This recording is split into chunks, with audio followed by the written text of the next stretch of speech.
Welcome back, toy fans, to this impromptu episode of Reynolds Reviews. And on today's episode, we're finally going to get back on the 1.1 scale Star Wars helmet trail.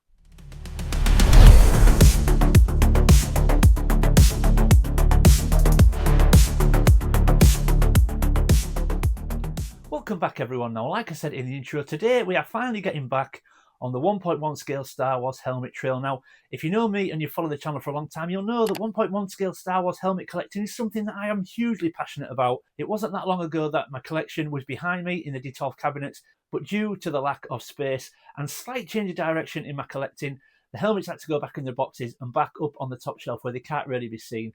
And I've also not been showing them on the channel because Hasbro have largely been releasing helmets that just don't interest me. Well, we're back on the trail today because they finally released a helmet that does interest me. So that being said, let's get into this. And there we go, folks. So today we're going to take a look at the Star Wars Black Series 1.1 scale Star Wars helmet, the Shoretrooper, or Scarif Trooper, as you may prefer to know him. So this is the trooper that we first saw in Rogue One on Scarif. I believe this is based on the Shoretrooper from the Andor series, but we were first introduced to this guy in Rogue One. Great film, and I absolutely love these troopers. Now, generally, I'm an OG man, so any troopers, so Stormtroopers, Scout Troopers, Snow Troopers, Attack Drivers, etc. from the original trilogy, they're the ones I'm a fan of. I don't pick up too many helmets outside that trilogy, but this one, I knew I wanted this straight away. And I was saying to my good friend over at Paul's Collectibles only recently that I hope that they release the Shoretrooper. It's one of my favourite helmets outside the original trilogy, and here we are. So I'm so pleased to have this in my collection. So let's take a look at the box first. So as you can see, it's the Black Series 5-sided box. We're no longer using the 4-sided black and red boxes as we did when they were first released. These 5-sided boxes are really nice, but they can cause problems if you want to store the box. If you want to flatten the box and store it rather than get rid of it, it sometimes can be a bit awkward to flatten them, but amazing images on the front of the box. So we've got the angled image of the Shoretrooper helmet there. They've used sort of a reddy orange kind of colour, which I do think suits the box. It suits the trooper as well, so it's really nice. And yeah, just a fantastic image. It says there it takes 3 AAA batteries. There's a little speaker emblem there, which I'm assuming is to indicate the electronic helmet because it's a voice changing helmet. But I've said before, do not use the voice changer. Don't even bother putting batteries in. The voice changes in these helmets are terrible. Just enjoy the helmet for what it is. If you want to use this for cosplay, you can always get a microphone setup set for a voice changing ability. Do not use the inbuilt voice changer. It's terrible. But that image is amazing right off the bat. And then as we spin it around, like I said, Hasbro now used this 5-sided box, and we've got a little small sort of diagonal section here that always has some fantastic artwork on it, so you can see an amazing black and white image of the Shoretrooper. And then underneath we've got a side profile, a much closer image of the helmet, and yeah, and then you've got the Hasbro logo at the bottom there, and it just looks fantastic. Like I say, I do like this little cut-off side there with the artwork on it, but sometimes it can make the box difficult to store away if you need to. And then as we carry on round, we've got now a real nice image of the helmet on a side view, but it's slashed across the middle, so you can see the helmet above, and then below it's got like a diagram, almost like a blueprint, where you can see sort of a little bit of the inner workings of the helmet. And yeah, just real nice touch. It looks very nice, very effective as well. And yeah, really, really like that. And then as we carry on round, it's the same image now on the front. Obviously a smaller image, but then it says underneath Star Wars Andor to indicate that this is the Shoretrooper version from the Andor series. And then it just tells you on the side there, it's got voice changing technology. Again, don't use it.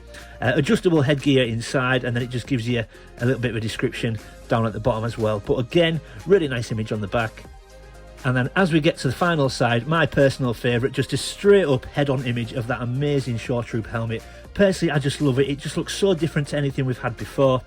And yeah, I was really, really excited when I saw that this was going to get released. I got it pre-ordered quickly and it arrived, so I wanted to try and get the video out and get it done. Then we've got a few images on the side, just showing sort of schematics and again the inner workings of the helmet. But yeah, very, very cool image. So there we go, folks, there's the box. And not forgetting the image we always get on the top of the lid as well, an oversized image of the Shoretrooper helmet again on a side profile. It just looks great. Now, don't get me wrong, like I say, I love these boxes. I think they're really effective and work really well, really attractive on the eye. They just can be awkward to sort of store away if you want to flatten it and sort of keep the box rather than get rid of it. But we didn't come to look at the box. Let's get this opened up and take a look at the helmet in more detail. And there we go, folks, out of the box on the table, and first impressions, this thing is wicked. It's big though. When I took it out of the box, my first thought was, God, this is big.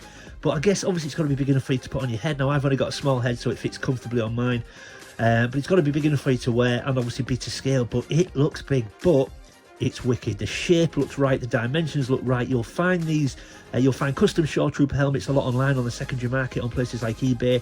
They never seem to quite look right, whereas this one does. Especially when you find them online, customs, this sort of blast visor or blast shield up here always looks sort of in the wrong place, or sort of the wrong size. It just always looks a bit off, whereas obviously on this it looks great. Now I'm going to be a little bit biased because I love this helmet.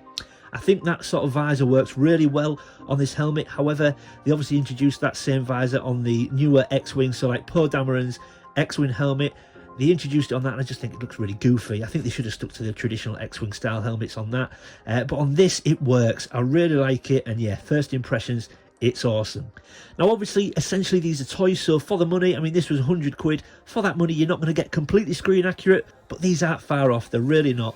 They're very, very nice. But yeah, for example, I love the visor. I love that all-in-one visor now that we've got. Now, I know we have had helmets before with like an all-in-one visor, but again, very different to like attack drivers, TIE fighter pilots, stormtroopers, where they've got the separate lenses. This is an all-in-one across lens. I just think it looks so good. I think it really suits the helmet. We've got the aerator there, again, very much like the Biker Scout. There's lots of detail on there. Now, I thought they might have painted that silver for the mesh there to make it look a little bit more metal, but they've just gone with like a dark grey sort of black. But still looks well. And then they've got the emblem just on the top corner, if you can just see that there, which again is screen accurate. We did get the emblem on the helmets in Rogue One and in Andor. But yeah, looks really good. Like I said already, it does come with electronic voice changer. Don't use the voice changer, don't bother putting batteries in. Just use it as a helmet. If you want to use this for cosplay and get a voice changer, you can get separate voice changers. Don't bother with the inbuilt voice changer. It's really, really poor. But they've got obviously the rubber sort of lens or the rubber lining there. That actually does feel like rubber. I don't think that's painted plastic. That is actually rubber. And they've just done a great job with this. Obviously, you've got the detailing down the front there. You've got the ridges in there. They all look good. You've got the ridges in the side as well. And it all looks really, really nice. Now, what I also will say is, on a lot of these Hasbro helmets, they go with the weathering look. Now, some helmets are really crisp and really clean and they don't bother with the weathering. Others, they do. Now, what I will say is, I actually think this helmet suits the weathering, but the weathering is very hit and miss. And what I'll do is I'll just go through it and show you what I mean by that. So, the weathering just on here, that actually doesn't look bad at all. They've tried to sort of highlight the areas where they may get weathered, so you maybe get scuffs down at the bottom here. But what I will say is there's certain areas I think they've got it wrong. It just looks too deliberate. So for example, if you just move it onto a side here, you can see it's appropriate down in this corner, because that's, you know, if you're wearing this, there's every likelihood that that would get scuffed down there. But then you've just got a random patch of sort of weathering there, and it all just looks a bit too deliberate and a bit too symmetrical. It just seems there's nothing around it, and all of a sudden you've just got a blob of weathering there. I just don't think it looks quite right. You've got it around the eyes. Now on this side, it looks right on the eye because it's just subtle around where the sort of eye sort of surround is.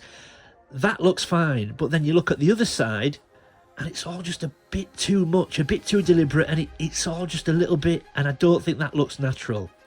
If you look down the grooves here, there's just too thick a line down, and it's just straight down the groove, almost like someone's just got a black pen and just drawn a line right in that groove and then just tried to scuff it and weather it.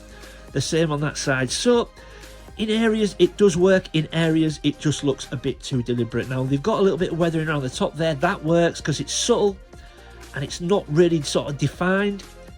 But yeah, so in some areas it works, in some it doesn't. They've got some nice weathering on the top there, but then again down the grooves of the top of the helmet, they've just like drawn a line in the groove. It just doesn't work. And then you can see it again more prominently around this sort of earpiece here. They've just got, this bit looks fine, but then they've got just a dark line around there. It just doesn't look natural. And then again on the back, look, just two blobs of weathering, and they look almost symmetrical. It just doesn't look natural. So they've got it right in some areas, they've got it wrong in others. They're embossed in the plastic, so them air intakes there, they're not printed on, they're not painted on, they're actually embossed in the plastic. That is actually a button on the side there. That activates the voice changer if you decide you want to use it. So yeah, now don't get me wrong, the helmet is wicked, but they have got the weathering correct in some places. It looks good and natural in some places, not so much in others. And like all the other Black Series helmets, they have got detailing inside the helmet, so I'm not going to pick it up and turn it upside down, but I will show you on an overlay. So inside the helmet, they've got a lot of detail in there to try and make it look electronic, and try to make it look like there's sort of circuits and wires and things like that in there. But they also have installed a headliner or some headgear so you can wear it. They're not brilliant, but they do the job. If you want to wear this for cosplay, they do the job. But what I will also say is, this helmet will not get you in the 501st or the UK Garrison, but it will work for high-end cosplay. If you've got a really good Shoretrooper outfit and you don't want to spend huge amounts of money on a helmet, this will do it, folks. It looks high-end enough, it looks accurate enough, it's solid, it will look really good with a high-end outfit.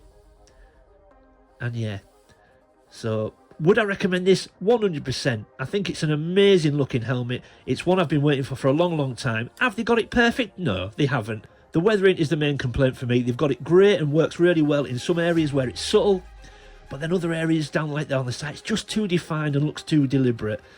But overall, it's a fantastic helmet and one that I'm really glad to put into my collection. So there we go, folks. That is a Star Wars Black Series Shoretrooper helmet, or Scarif Trooper, like I said, if you prefer. Final verdict, it's wicked. It really is good. If you want it in your collection, then buy it. You won't be disappointed. If you collect these helmets, it is a must for your collection, without a doubt. Is it perfect? No, it's not. But my only criticism is some of the weathering is just a little bit much. It's a little bit too deliberate looking. Some of it is very good, but other areas, it just looks a bit too much and a bit too deliberate and a little bit just too symmetrical in areas. So I'd give it a 9 out of 10 though, without a doubt. It's a wonderful looking helmet. That is my only criticism, really. The weathering is just not quite right. After that, it's wonderful. Now, what I will say also is my lighting and my camera has made the helmet look a little bit more yellow than it actually is. It's a really nice sandy colour, especially on the box. When I showed you it earlier in the video, it just looked yellow on the box. It really isn't. It's just my camera and my lighting that's done that. So don't worry. If you're watching it thinking it looks a bit too bright and yellowy, it really isn't when you get it in hand. But yeah, but final verdict, it's a 9 out of 10. It's not perfect, but it's not far off, folks. So if you want this, buy it. You won't be disappointed. So yeah, there we go, folks. But before I wrap up, I can't do a Star Wars helmet video without giving a big shout out to my good friend Paul over at Paul's Collectibles, because Paul is my helmet collecting brother. Whenever he does a helmet review, I always try to get over there and watch it. Paul's collection is in a different stratosphere to mine. He does fantastic helmet reviews as well. So if you don't know his channel, I will leave a link in the description, not only to his channel, but also to his Shoretrooper helmet video as well. He's actually got the Duo Novo version, which is far more high-end than this. It's wicked. I believe Paul will probably invest in this one as well, but get over to his channel, make sure you watch it. It's fantastic. But if you already watch his channel, you may have also noticed in my intro, the way I introduced this helmet in my intro was very much in the style of Paul's Collectibles. And that's not to copy him. I just try to do that whenever I do these videos. There's a little bit of a hat tip to his channel because I absolutely love what he does. So I always try to do that as just a little bit of a sort of acknowledgement of his channel. So yeah, there we go, folks. I hope you enjoyed that. Make sure you get over to Paul's channel. I know he'll appreciate your support. But yeah, there we go. Hope you enjoyed it. If you're new to the channel, thanks for stopping by and giving me a shot. I hope you'll consider leaving a like and subscribing. And if you're one of my existing viewers and existing subscribers, thanks for sticking with me, folks. I do appreciate it. Leave any comments or questions in the comment section below. I always try to read everyone's comments and get back to everybody. And as always, keep collecting. I'll see you next time.